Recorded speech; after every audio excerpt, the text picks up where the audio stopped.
안녕하십니까. 반갑습니다. 순천리빙TV 유성소 조정석입니다. 오늘 사과나무 병충해 방지에 대해서 알아보겠습니다. 사과나무에 빈발하는 병해충이 어떤 게 있고 또 언제 주로 발병을 하며 발병 시 어떤 농약을 사용할지 중요한 내용만 골라서 최대한 간략히 말씀을 드리겠습니다. 저는 텃밭농 위주로 말씀을 드릴 건데요. 일반 사과나무 가원에서 병충해 방지를 하는 그런 방식을 따라하기는 현실적으로 어렵고 또 그럴 필요도 없겠습니다. 사과나무 가원은 생업을 하기 때문에 아무래도 농약을 과하게 치게 될 것이며 쓰는 농약도 엄청나게 많은 종류를 사용하게 됩니다. 그리고 사과나무 가원은 대규모로 경작을 하기 때문에 텃밭에서 한두 그루 심을 때보다 훨씬 병이 발생할 가능성이 높아지게 됩니다. 그리고 사용하는 농약도 경작 면적이 넓기 때문에 여러 가지 종류를 사용해도 전혀 무리가 없습니다. 하지만 텃밭농의 경우 사용하는 농약량이 적기 때문에 사용하는 농약 수를 많이 늘리는 데는 한계가 따르게 됩니다. 이런 점을 감안하여 텃밭 농부들께서 사용하는 농약 수를 최대한 줄이면서 효과적으로 방지를 할 수 있는 그런 방법을 제시해 드리겠습니다. 그럼 곧바로 본론으로 들어가겠습니다. 오늘이 4월 23일인데요. 1차 병충해 방지를 하기 적절한 시기가 되겠습니다. 사과나무의 1차 병충해 방지에 실시할 적절한 시기는 꽃잎이 80% 정도 지는 시점이 되겠습니다. 그리고 이렇게 꽃잎이 지기 전에도 진딧물과 같은 해충은 발생할 가능성이 상당히 높은데요. 이렇게 해충들이 발생하면 기다리지 말고 신속히 병충해 방지를 실시해주면 되겠습니다. 그리고 사과나무는 이렇게 1차 병충해 방지를 실시하기 전에 월동 병해충 방지를 필히 시행해주는 게 좋습니다. 월동 병해충 방지 조치로서 기계조와 석회용합제를 살포하게 되는데요. 이런 조치를 통해서 월동하는 병해충의 밀도를 확 줄일 수 있어서 생육기 동안에 병해충 방지를 훨씬 쉽게 할 수 있게 되겠습니다. 사과나무는 병균에 의한 병해와 벌레의 공격에 의한 충해 모두 심각한 피해지만은 빈발 병해충을 잡을 수 있는 살충제와 살균제를 혼합하여 월 2회 내지 3회 방지를 해주시면 수확하는 데는 큰 문제가 없겠습니다. 사과나무는 충해보다는 병해가 더 심각한 편인데요. 일반적인 때는 월 2회 그리고 장마기간 중인 6, 7월에는 월 3회 방지를 해주시면 되겠습니다. 사과나무에서 발생할 수 있는 병해는 40여 종류에 달할 만큼 그 숫자가 엄청 많은데요. 피해를 제일 많이 주는 병해는 탄저병, 갈색 무늬병, 그리고 견무늬 썩은병입니다. 그리고 여기에 그름병을 추가해서 사과나무 4대 병해라고 부릅니다. 이들 4대 병에만 제대로 통제 가능하다면 수확하는 데는 큰 무리가 없지 않나 그렇게 생각됩니다. 참고로 4대 병해를 전부 확대해서 8대 병해로 확대해 보자면 탄저병, 갈색 무늬병, 견무늬 썩은병, 그름병, 그름 전무늬병, 붉은별 무늬병, 검은별 무늬병, 전무늬 낙엽병 등을 들 수 있겠습니다. 사과나무에 빈발하는 해충으로는 진딧물, 노린재, 복숭아 순나방, 복숭아 심식나방, 응애 등이 있습니다. 그럼 여기에서 4대 병의 위주로 병의 특징과 발생하는 시기에 대해서 말씀을 드리겠습니다. 그리고 나서 이들 병에 대해서 사용할 수 있는 농약을 소개해 드리겠습니다. 제일 먼저 소개드릴 병은 갈색무늬병이 되겠는데요. 갈반병이라고 흔히 불리우는 이 갈색무늬병은 병에 걸리면 잎이 갈색과 초록색으로 얼룩덜룩하게 되는데요. 심하면 낙엽이 되어 떨어집니다. 이 갈색무늬병은 4월부터 걸리기 시작해서 8월달 정도가 되면 가장 심하게 증상이 나타납니다. 장마기간이나 장마가 끝난 후에 이 병이 심하게 나타날 수 있기 때문에 장마기간 중에 집중적인 관리가 필요하겠습니다. 그리고 다른 병도 마찬가지지만 7, 8월에 병이 심하게 나타나지만 잠복기간을 거쳐 나타나기 때문에 6, 7월 예방방제가 아주 중요하다고 하겠습니다. 다음은 탄저병인데요. 탄저병은 사과나무가 제일 흔하게 걸릴 수 있는 그런 병입니다. 탄저병에 걸리면 과실에 원형 반점이 생깁니다. 6, 7월이면 점만 찍히다가 이후에 점점 커지게 됩니다. 탄저병의 특징 중 하나는 병균에 걸린 부위를 반으로 절개해 보면 V자 모양을 띈다는 점입니다. 그리고 감염된 부위가 움푹 들어가는 특징을 가지고 있습니다. 탄저병은 6월 이후에 발생하기 시작하여 9월, 10월까지 지속됩니다. 다음으로 견문이 썩은 병은 과실의 표면에 전무늬가 생기는 증상을 보이는데요. 특징 중에 하나는 전무늬 주위에 붉은 빛이 나타난다는 점입니다. 그리고 병에 걸린 부위를 반으로 절개해 보면은 V자 모양을 띠는 탄저병과는 달리 일정한 형태가 없이 부정형한 형태를 띈다는 게 특징입니다.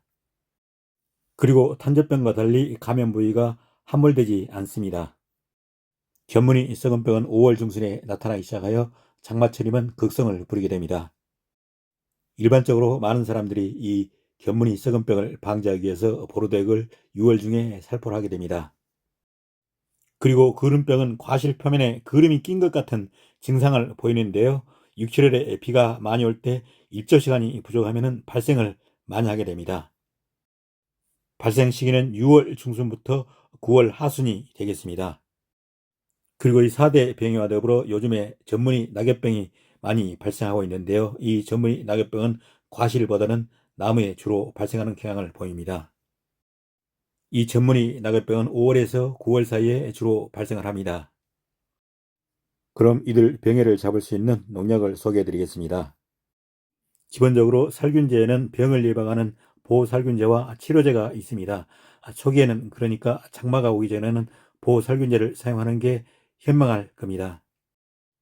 아직 병도 오지 않았는데 치료제를 사용하기보다는 보살균제를 사용해서 병을 예방하는 쪽이 훨씬 더 낫겠죠.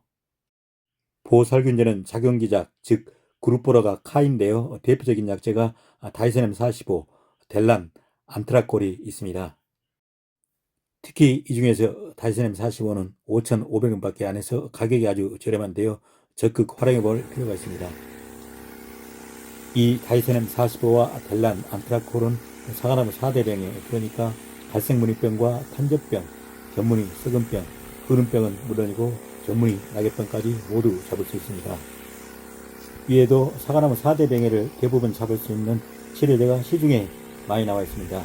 예를 들자면 카디스와 실바코, 살림꾼, 코론사이드, 골드타임, 비기넨 등이 되겠습니다. 장마가 본격적으로 시작되기 전까지는 2, 3회차 정도 다이세넴 45를 이용하시고 이후에는 3개 정도 치료를 구입해서 번갈아가며 사용하는 게 좋을 듯 합니다. 앞에서 말씀드렸듯이 장마 기간인 6, 7월에는 월 3회 정도 방제를 해주시고 나머지 기간은 월 2회 방제를 해주시면 되겠습니다. 그리고 살균제는 더위가 가시는 8월 하순경까지만 살포를 해주시고 9월 상순경부터는 살포를 하지 않아도 되겠습니다. 그럼 지금부터는 충해에 대해서 말씀드리겠습니다. 먼저 충해의 특징과 발생 시기에 대해서 말씀을 드리겠습니다. 앞에서 말씀드린 바와 같이 주요 충해로는 진딧물과 노린재, 복숭아 순나방, 복숭아 심식나방, 응애 등이 있습니다. 진딧물은 사과나무에 제일 먼저 발생하는 해충이 되겠는데요. 혹 진딧물은 4월에 그리고 조팝나무 진딧물은 5월 중순에 나타나기 시작해서 6월 중순까지 활동을 합니다. 그리고 노린재도 사과나무에 피해를 아주 많이 주는 해충이 되겠는데요. 6월 중순에 나타나기 시작해서 9월 중순까지 활동을 합니다. 그리고 복숭아 순나방도 사과나무에 피해를 많이 주는 대표적인 해충인데요. 5월 초에 나타나기 시작해서 9월 말까지 활동을 합니다. 그리고 복숭아 심식나방은 6월 중순에 나타나기 시작해서 9월 상순까지 활동을 합니다. 그리고 응애도 사과나무에 피해를 많이 주는 해충인데요. 사과응애와 전박이응애가 대표적입니다. 사과응애는 7, 8세대 그리고 전박이응애는 8에서 10세대로 신속하게 세대를 바꿔가면서 급속히 번집니다. 그리고 응애는 눈에 잘 띄지 않는데요. 관행적으로 3회 정도 방제를 하게 됩니다. 그럼 충해 사용 가능한 살충제에 대해서 말씀드리겠습니다. 제가 편의상 병해와 충해를 분리했지만 농약을 치실 때는 살충제와 살균제를 혼합해서 살포해 주시면 되겠습니다. 일단 충해 사용 가능한 살충제를 소개해 드리겠습니다. 사용 가능한 살충제로는 세티스, 오신, 모벤토, 알타코아나, 애니충, 트레본, 쾌적탄을 들 수 있습니다. 세티스는 사과혹 진딧물과 조팝나무 진딧물 그리고 사과 면충을 잡는 살충제가 되겠습니다. 오신은 사과혹 진딧물과 조팝나무 진딧물 그리고 노린재료와 복숭아, 심식나방, 갈색날개, 매미충을 잡는 살충제가 되겠습니다. 그리고 모벤토는 사과혹 진딧물과 조팝나무 진딧물, 그리고 사과응애와 전박응애를 잡는 살충제가 되겠습니다. 그리고 알타코아와 애니충은 복숭아, 순나방과 심식나방을 잡는 살충제가 되겠습니다. 트레보는 노린재료와 사과 굴나방, 잎마리 나방을 잡는 살충제입니다. 그리고 쾌적탄은 잎마리 나방과 톱다리, 개미허리 노린재, 그리고 복숭아, 순나방을 잡는 살충제입니다. 이 살충제 중 3개 정도를 구입해서 방제를 해주시면 되겠습니다. 살균제의 경우 8월 말까지 방제를 해주시면 되겠지만 살충제의 경우 노린재와 솜나방을 잡을 수 있도록 9월 중순까지 방제를 해줘야 되겠습니다. 그럼 이걸로써 오늘 프로그램을 마무리하겠습니다. 늘 저희 순천리빙TV를 시청해주셔서 고맙고요. 오늘 하루도 즐겁고 행복한 시간 되시기 바랍니다. 감사합니다.